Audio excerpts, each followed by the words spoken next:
Champions লিগের second লেগে বেনফিকাকে ঘরের মাঠে স্বাগত জানাতে প্রস্তুত রিয়াল মাদ্রিদ। প্রথম লেগে লিসবনের ক্লাবটিকে 1-0 গোলে হারিয়ে স্বস্তির নিঃশ্বাস ফেলছে ভিনি এমবাপেরা। সান্তিয়াগো বার্নাব্যুতে তাই মরিনিওর শিষ্যদের জেকে ধরার জন্য এখন শুধু সময়ের অপেক্ষায় আরবেলোয়া। কিন্তু এত কিছুর মাঝেও আছে একটি শঙ্কা, রিয়াল মাদ্রিদের 6 জন প্লেয়ার আছেন হলুদ কার্ডের ঝুঁকিতে।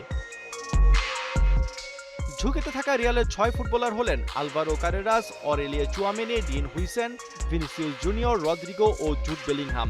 চ্যাম্পিয়ন্স লিগের নিয়ম অনুযায়ী একজন প্লেয়ার পুরো লিগে 3 বার হলুদ কার্ড দেখলে 1 ম্যাচের জন্য নিষিদ্ধ হবে। গেল বেনফিকা ম্যাচে কিলিয়ান এমবাপে হলুদ কার্ড দেখলেও তিনি আছেন সেফ জোনে, কারণ তার খাতায় হলুদ কার্ডের সংখ্যা 1টি।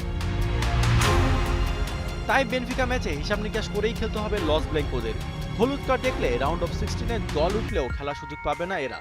তবে এই 6 জনের সবাইকে শুরুর একাদশে দেখা যাবে না।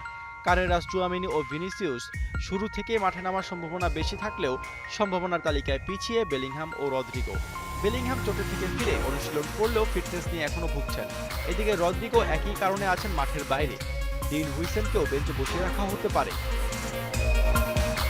প্লে অফের ম্যাচে এই নিয়ম শেষ হয়ে যাচ্ছে না।